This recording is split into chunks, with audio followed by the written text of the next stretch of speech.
Sewu Hadratul Mukarram Mbah Kiai Haji Abdul Majid Ma'ruf Mu'alif Salawat Wahidiyah Qaddasallahu sirrah wa radhiyallahu an Hadratul Mukarram Kanjeng Romo Kiai Haji Abdul Latif Majid Qaddasallahu sirrah wa radhiyallahu an Hadratul Mukarram Kanjeng Romo Kiai Abdul Majid Ali Fikri radhiyallahu an, pengasuh perjuangan Wahidiyah dan Pondok Pesantren Kedunglo Al-Munadharah yang senantiasa kita ikuti dan kita taati. Hadratul Mukarramah Mbah Nyai wal Mukarramah Ibu Nyai radhiyallahu anhuma wa ahlal bait yang senantiasa kami muliakan. Para bapak ibu pengurus Pondok Pesantren Kedunglo Al-Munadharah, para bapak ibu segenap panitia asrama Ramadan Wahidiyah tahun 1447 Hijriah yang kami hormati, para peserta asrama Ramadan Wahidiyah khususnya rekan-rekan santriwan santriwati Pondok Pesantren Kedunglo Al-Munadharah yang berbahagia. Di sore yang penuh barokah ini dalam hal puja dan puji tasyakur kehadirat Allah Subhanahu wa taala. Sanjungan sholawat salam barokah ke pangkuan beliau Rasulullah sallallahu alaihi wasallam. Salam ikroman wa ta'ziman wa mahabbatan ke pangkuan beliau hadrati gauthi hadza zaman radhiyallahu an. Kami makmum kepada rekan-rekan santriwan santriwati Pondok Pesantren Kedunglo Al-Munadharah. Dengan penuh harap dan damba mudah-mudahan pengajian yang kita adakan pada sore hari ini betul-betul membawa manfaat, maslahat, barokah yang sebesar-besarnya fid dini wa dunya wal akhirah. Amin ya rabbal alamin. Hari rekan-rekan santriwan santriwati, karena ini kajiannya tentang tasawuf, maka sebagaimana dawuh Kanjeng Nabi sallallahu alaihi wasallam bahwa ilmu itu Allah memberikannya dengan dua cara. Al-ilmu ilmani. Ilmu itu ada dua macam atau ada dua cara. Maksudnya untuk memperolehnya ini dari dua jalan. Yang pertama ilmun bil lisan, ilmu yang didapatkan dengan lisan. Artinya dengan pengajar-pengajar, dengan cara penyampaian seperti ini, kemudian dicatat, dihafal dan diamalkan, jadilah sebuah ilmu. Yang kedua ilmun bil jinan, alladzi yuqdhafu fihi. Yang mana yang kedua ini adalah ilmu yang sifatnya batiniyah, yuqdhafu fi qulubil mu'min, yang diletakkan di dalam ke dalam hati seorang yang beriman. Jadi ilmu yang jenis kedua ini memang didapatkan butuh konsentrasi, butuh riyadhah, butuh mujahadah, termasuk bagian daripada ilmu laduni. Dan sore hari ini kita bahasnya tentang ilmu tasawuf. Ilmu tasawuf itu bagian dari fan atau cabang ilmu agama. Ada ilmu fikih, ada ilmu hadis, ada ilmu alat, ada ilmu tasawuf, macam-macam. Dan tasawuf ini juga bagian dari ilmu agama yang itu penting, bahkan wajib untuk kita ketahui. Sebelum kita bahas tentang tema atau materi, tadi saya dengar sedikit ya, kewajiban lahiriah dan batiniah. Sekarang gini,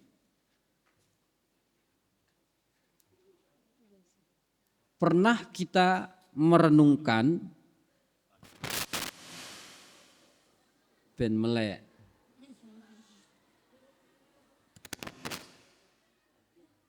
Ya, alhamdulillah melek nggih.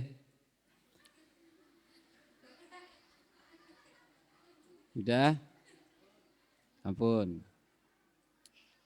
Jadi manusia itu melewati beberapa alam, termasuk kita. Tidak mungkin tidak, pasti melewati beberapa alam. Dan alam yang pertama kita sudah lewati yaitu alam apa? Alam azali atau alam ruh. Maka di Al-Quran diingatkan, hal ata 'alal insani hinum minad dahri lam yakun syai'am madhkura. Surat Al-Insan ayat pertama. Bukankah pernah datang kepada manusia hal ata 'alal insan hinum minad dahri lam yakun syai'am madhkura. Bukankah pernah datang atas manusia masa atau zaman yang pada saat itu manusia lam yadhkur syai'am madhkura, belum bisa disebut sesuatu. Ya, dengarkan. Lam yadhkur syai'am madhkura, belum bisa disebut sesuatu, artinya apa? Artinya tidak bisa dinalar dengan logika. Bentuknya seperti apa? Wujudnya seperti apa? Jenis kelaminnya apa? Tidak. Karena waktu itu masih dalam bentuk ruh. Dan di dalam tafsir mengatakan di situ kita 4.000 tahun mendekam. 4.000 tahun. Jadi semua manusia pernah hidup di zaman alam ruh. Ini yang harus kita sadari yang pertama. Ya, dirungokno kidul.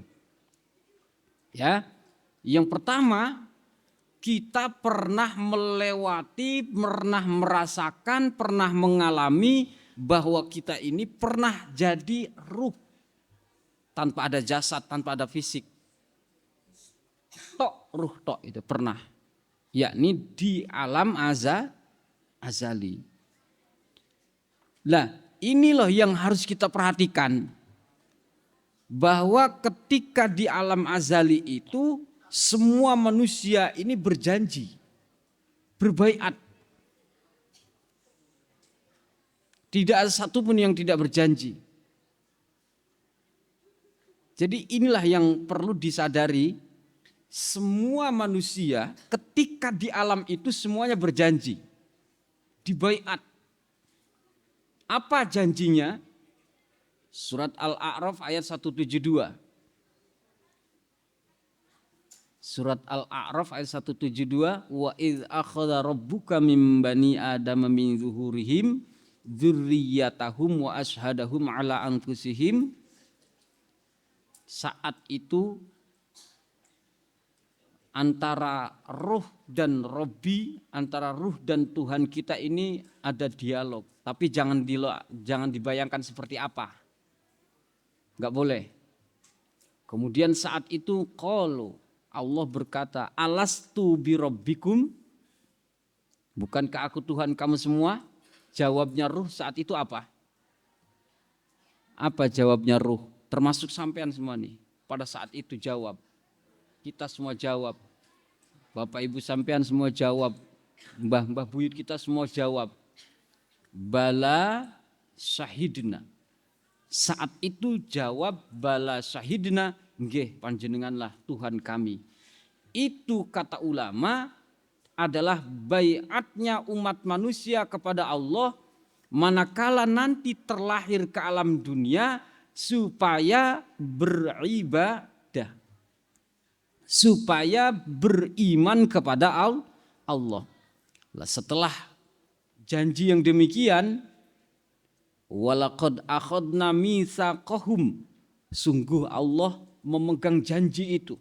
Jadi kita ini semua tanpa terkecuali janji kita sudah dipegang sama Allah ribuan tahun silam sana. Dan inilah yang tidak boleh kita lupakan. Ini yang tidak boleh kita ingkari. Karena kita punya janji. Maka nanti ketika kita sudah pindah alam lagi.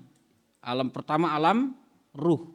Kemudian masuk wa nafakhtu fihi min ruhi, setelah ruh itu oleh Allah sudah dipegang janjinya, kemudian ruh itu ditiupkan ke dalam jasad, ke dalam fisik, ke dalam tubuh. Wa nafakhtu fihi min ruhi, kata Allah. Ruh yang sudah berjanji itu ditiupkan ke dalam fisik sampean, hingga akhirnya berbentuklah laki-laki perempuan. Berbentuklah kita, punya telinga, mata, hidung, mulut dan sebagainya. Tapi ruhnya tetap satu. Sudah berjanji kehadirat Allah. Kemudian terlahirlah kita menjadi sosok manusia yang kata dawuh Kanjeng Nabi, kullu mauludin yuladu alal fitrah. Setiap yang terlahir pasti dalam posisi, dalam keadaan fitrah. Fitrah itu suci.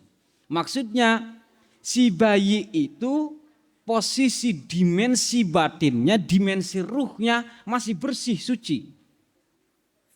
Masih dalam dimensi ruh dia. Maka lebih awas, lebih tajam penglihatan batinnya seorang bayi. Karena dia masih terbawa alam yang sebelumnya dia 4.000 tahun di sana. Coba bayangkan sampean tinggal 10 tahun di suatu daerah, ya toh? Kemudian pindah ke daerah yang menurut sampean benar-benar asing. Belum pernah melihat, belum pernah merasakan, belum pernah mengalami, pindah ke daerah tersebut. Pasti sampean masih terbayang-bayang daerah yang sebelumnya sampean tinggal. Atau kita semua. Misal seorang yang hidup di Kutub Utara misalkan. Di sana hidupnya puluhan tahun. Pindah ke Indonesia yang daerahnya gersang. Pas kebetulan di Indonesia pindahnya ini pas musim penghujan. Kalau kata orang Indonesia dingin, kalau kata di sana malah sumuk. Soalnya dia biasa hidup di 0 derajat hidupnya. Pindah ke sini, kalau kata kita dingin, kalau kata dia masih panas ini daerah segini. Sama ketika ruh yang hidupnya berapa tadi? 4.000 tahun. Kemudian wa nafakhtu fihi min ruhi, ruh itu ditiupkan ke jasad, kemudian lahir. Disitulah adaptasinya seorang bayi yang masih suci tinggal di alam dunia. Maka disinilah kewajiban manusia menjalankan atau memenuhi ikrar janjinya dalam keadaan ruh. Tapi ketika ruh itu sudah masuk ke jasad, maka dua-duanya wajib. Ruh dan jasad harus seimbang. Fisik dan batin juga harus sejalan. Karena dua-duanya sudah melekat. Lah, kapan berakhirnya? Berakhirnya tugas kita untuk memenuhi janji kita ini di alam ruh sebelumnya itu. Kapan? Kalau ruh dan jasadnya sudah pisah. Baru sudah lepas. Tidak diwajibkan lagi sholat. Tidak diwajibkan lagi zakat. Tidak diwajibkan lagi puasa. Apa ada orang meninggal moro-moro aku sahur. Malah pada melayu lari, ya. Maka inilah yang penting yang harus kita pahami, bahwa alam ruh, kemudian kita masuk ke alam dunia, kemudian kita masuk lagi ke alam barzakh, alam ketiga, alam kubur. Dan alam barzakh ini pintu untuk menuju alam akhirat. Kalau kita hitung dari 4 alam ini, pertama alam ruh. Tadi kita hidup tinggal di sana 4.000 tahun, benar nggak? 4.000 tahun. Masuk ke alam dunia. Coba kamu bayangkan, kita bayangkan hidup di alam dunia. Dawuh Kanjeng Nabi, al-a'maru ummati, umur umatku di akhir zaman khususnya antara 60 sampai 70 tahun. Adapun yang lebih itu sangat jarang. Katakan 100 tahun saja, wis pukul rata 100 tahun. 4.000 tahun, 100 tahun, terus di alam kuburnya ini tergantung. Apakah meninggalnya sekarang, besok, lusa, ataupun mendekati kiamat. Karena tergantung datangnya kiamat baru dibangkitkan. Berarti Kanjeng Nabi SAW sudah 1400 tahun sudah. Secara fisik meninggalkan kita. Wis gak usah jauh-jauh mbah-mbah sampean. Ada yang sudah 200 tahun di atas kita. Ada yang sudah 300 tahun, ada yang sudah baru 50 tahun di atas kita. Tergantung kapan. Berarti kesimpulannya alam yang paling singkat ternyata alam dunia. Alam yang paling singkat ternyata alam dunia. Maka singkat tapi padat. Kalau kita salah jalan, kalau kita salah langkah, maka pilihannya ada dua. Sa'adah awis saqawah. Bahagia atau cilaka tergantung keadaan kita, perilaku kita, perbuatan kita ketika kita mengalami kehidupan di dunia ini. Ya, maka alhamdulillah kita terbimbing oleh Shalawatul Wahidiyah, oleh Kanjeng Rama Kyai radhiyallahu anhu untuk selalu melakukan kebaikan, selalu melakukan amal kebaikan. Dan inilah baru setelah kita memahami, oh ternyata alam itu alam ruh, alam dunia, alam barzakh, alam akhirat. Dan ternyata kita ini ada fisik, ada lahir dan ada batin. Maka disinilah baru kajian itu masuk kalau sudah paham ke sini. Maka ketika di dunia ini kita wajib inna tariqa syari'atun wa tariqatun wa haqiqatun fasma'alaha ma muthila. Kita wajib untuk menjalankan amal ibadah yang sifatnya lahiriah dan sifatnya batiniah. Siapa yang hafal surat Ad-Dzariyat 56? Kewajiban manusia diciptakan untuk ibadah. Apa ayatnya? Wa ma khalaq wa ma khalaqtul jinna wal insa illa liya'budun. Tidak aku ciptakan jin dan manusia illa liya'budun. Ini istisna mustasna minhunya ghairul mufarrag. Tidak ada pilihan lain. Kalau pabrik ini menciptakan kopiah, kemudian dipakainya di kaki atau dijadikan fungsi sebagai sandal alas kaki, zolim namanya. Kebalikannya, pabrik atau pembuat sandal yang fungsinya untuk dipakai di kaki, kemudian dipakai di kepala, zolim namanya. Bahkan diketawakan oleh orang, dianggap orang gak waras. Begitu juga kita manusia. Allah menciptakan kita apa tujuannya? Illa liya'budun. Itu kan sudah jelas. Wa ma khalaqtul jinna wal insa illa liya'budun. Tidak aku ciptakan jin dan manusia melainkan hanya untuk beribadah. Kalimat illa liya'budun, beribadah di sini ada dua sisi. Kata Ibnu Abbas, yang dimaksud ibadah di dalam ayat tersebut ay liyu'arifuni, yakni untuk ma'rifat kepada Allah. Ini menurut versi Ibnu Abbas dalam sisi batiniah, yakni untuk iman, untuk ma'rifat. Kata ulama yang lain, ulama faqih, yang dimaksud ibadah di sini adalah menjalankan segala aktivitas yang itu sifatnya beribadah kepada Allah, menjalankan perintah Allah, menjauhi larangan-larangan Allah. Maka untuk memenuhi ibadah lahir dan batin harus ditempuh dengan 3 cara. yang disebut dengan thariqah.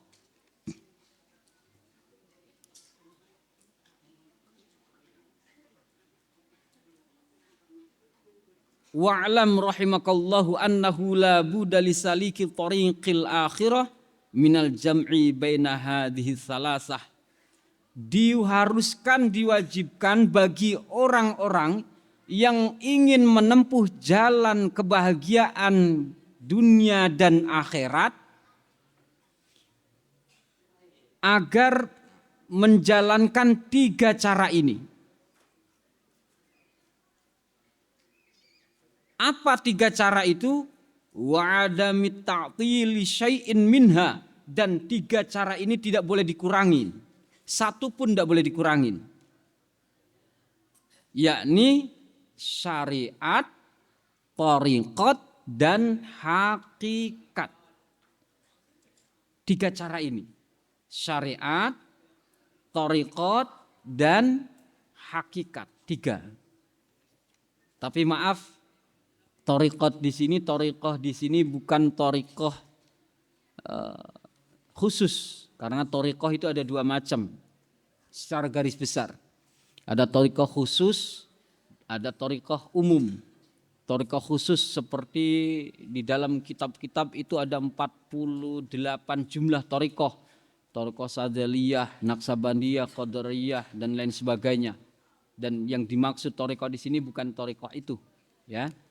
Tapi thariqah yang dimaksud di sini adalah jalan secara harfiah. Apa tadi? Syariat, thariqat, dan hakikat. 3 jalan ini. Wadzalika, oleh karena itu, oleh karena kita wajib menjalankan 3 ini untuk memperoleh kebahagiaan dunia dan akhirat. Li'annal haqiqata bila syari'atin batilatun. Karena sungguh hakikat tanpa syariat adalah batal. Hakikat tanpa syariat adalah batal. Sampean meyakini, mengimani, atau betul-betul selalu ingat zikir kepada Allah. Ini hakikatnya. Sampean meyakini bahwa kita ini digerakkan oleh Allah. Karena wama apa dalilnya? Al-Qur'annya.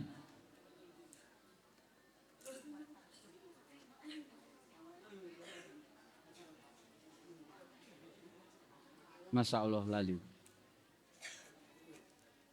Tidak ada daya dan kekuatan kecuali hanya milik Allah atau pertolongan Allah. Kita meyakini bahwa gerak-gerik kita ini hatta la nara wala nasma'a wala najida, semuanya atas titah Allah. Tapi ini kan hakikat, betul enggak? Ini hakikat. Tapi kok tidak melakukan syariat? Maka di sini dikatakan li'annal haqiqata bila syariatin batilatun. Syariat hakikat tanpa dibarengi dengan syariat maka batal. Kebalikannya wasyari'atu bila haqiqatin atilatun. Syariat tanpa dibarengi dengan hakikat juga kosong. Paham nggak maksudnya? Sekarang gini, ini ada beberapa contoh nanti di kitab ini. Misalul awal, ini contoh yang pertama. Dengarkan. Kita suruh maju ya ntar baca. Wah ketok, siapa? Kau nggak paham? Ketok, wah. Rungan nomor berapa nih?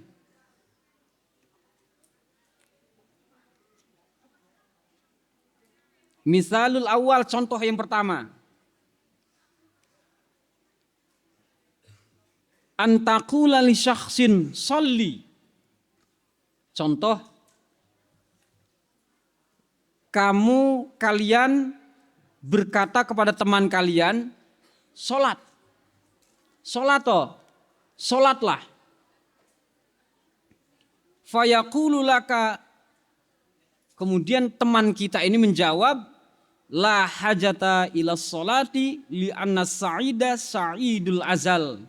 Fa in kuntu sa'idan dakhaltul jannah wa illam usolli wa illa dakhaltun nar wa in sholaitu.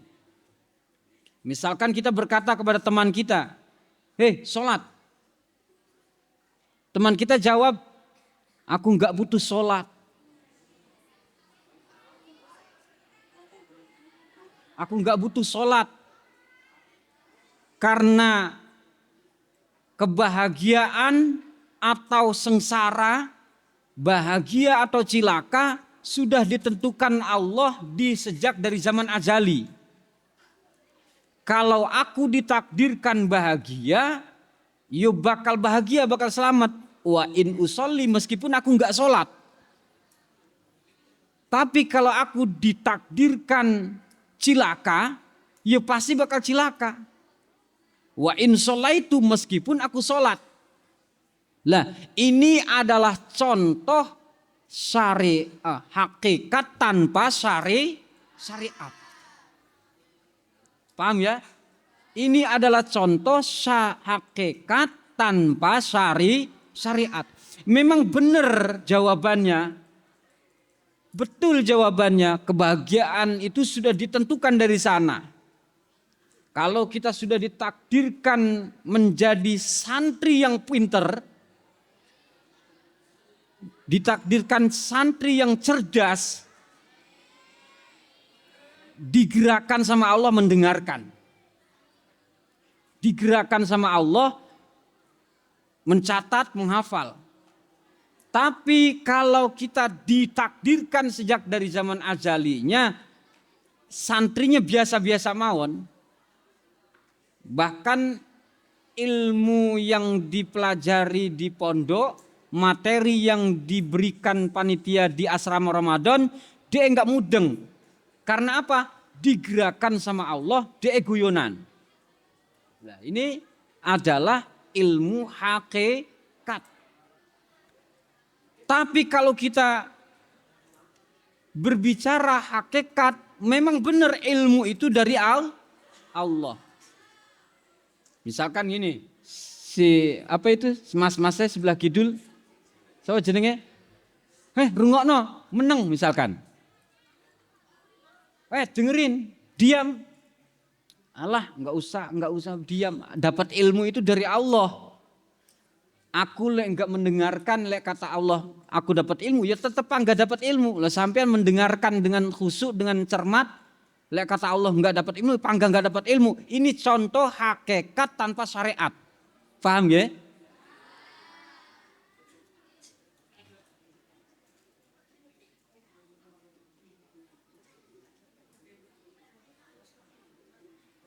Kemudian kebalikannya, kalau tadi dia berbicara hakikat, segala sesuatu itu Allah yang menentukan, segala sesuatu itu semua kehendak Allah, segala sesuatu itu tidak ada daya dan kekuatan kecuali atas izin Allah, tetapi dia tidak melakukan secara syariat, secara fikih, secara lahiriah.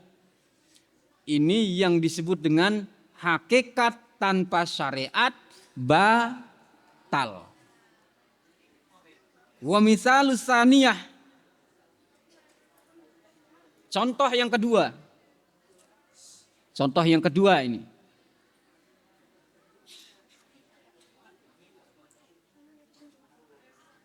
Man ya'mal li ajlil jannah wa yaqulu laula amali lamma dakhaltuha fahadhihi syari'atun atilatun. Contoh yang kedua, man ya'mal li ajlil jannati wa yaqulu laula amali lamma dakhaltuha. Seseorang yang beramal yang tujuannya adalah surga, tujuannya adalah ganjaran, tujuannya adalah pahala. Kemudian dia berkata, laula amali lamma dakhaltuha. seandainya aku tidak mengerjakan ini, seandainya aku tidak melakukan itu, melakukan ini dan itu perbuatan yang ibadah, aku tidak akan bisa masuk surga. Ini contoh adalah syariat tanpa hakikat. Siapa yang bisa menjelaskan ini? Hakikat tanpa syariat batal, syariat tanpa hakikat kosong. Kan bingung. Hah? Syariat tanpa hakikat kosong, hakikat tanpa syariat batal. Sedangkan kewajiban kita beramal ibadah, menjalankan sholat secara syariat, menjalankan puasa secara syariat, menjalankan ibadah-ibadah lain secara syariat. Kalau enggak melakukan berarti dosa, tapi kalau kita lakukan panggah yang Allah yang menentukan. Lah inilah contoh logika atau kaidah atau hati yang dikuasai nafsu, dikuasai setan. Maka alhamdulillah di dalam Wahidiyah Mbah Yai menciptakan mentaklif jalan yang super simple. Lillah dan billah. Lillah itu ranah syariat, billah ranah hakikat. Lillah itu dalam Al-Quran iyyaka na'budu, billah iyyaka nasta'in. Gitu ya.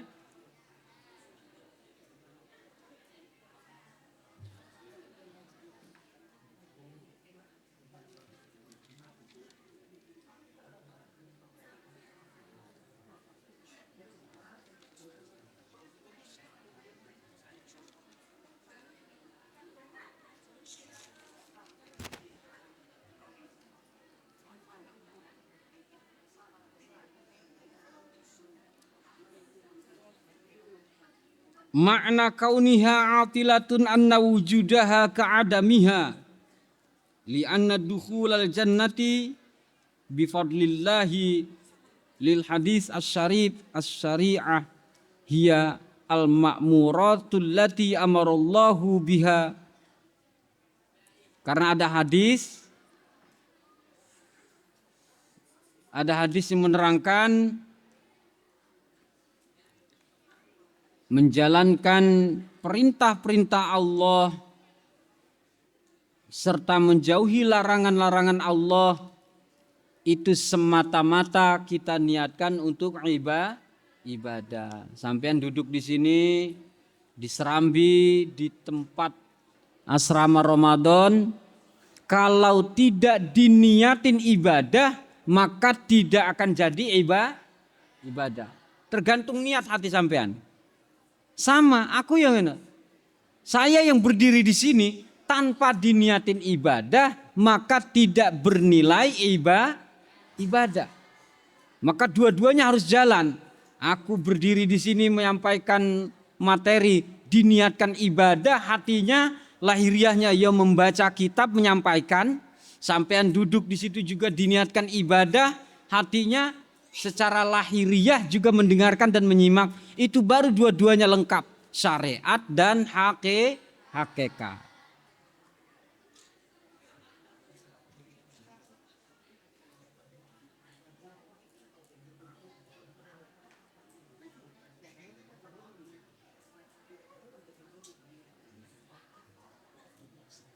Nanti kalau kebanyakan ngeblank gak ini? Nah, kita lanjut nanti malam ya. Kurang 20 menit lagi. Oke, 16.33. Ayo duduk yang rapih, duduk yang bagus. Duduk yang bagus. Kita jalankan syariat dan hakikat kita. Kita memohon secara syariat, secara lahiriah, adab kita baguskan. Kita memohon syafaat Kanjeng Nabi sallallahu alaihi wasallam. Kita memohon syafaat tarbiyah beliau Rasulullah sallallahu alaihi wasallam. Mohon kepada Mbah Yai Ma'ruf mohon kepada Mbah Yai Majid, juga mohon kepada Kanjeng Romo Yai Latif dengan makmum kepada Kanjeng Romo Yai Fikri radhiyallahu an, agar kita diberi kekuatan, diberi himmah lahiriah dan batiniah, kita senantiasa ibadah kepada Allah Subhanahu wa taala. Al-Fatihah.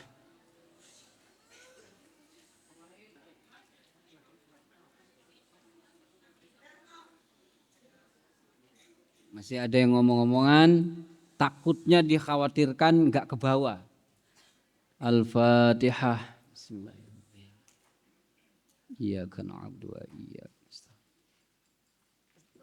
Ya syafi'al khalqis salatu wassalam, alaika nurul khalqi hadiyal anam, wa aslahu wa ruhahu adrikni, faqad zalamtu abada wa rabbini, wa laysa li ya sayyidi siwaka, fa in tarudda kuntu shakhsan halika, ya sayyidi ya Rasulullah, ya sayyidi ya Rasulullah, ya sayyidi ya Rasulullah, ya ayyuhal ghawthu salamullah, alaika rabbini biiznillah, wanzur ilayya sayyidi binadra musilatin lil hadratil aliyah, ya sayyidi ya ayyuhal ghawth, ya sayyidi ya ayyuhal ghawth, ya sayyidi ya ayyuhal ghawth.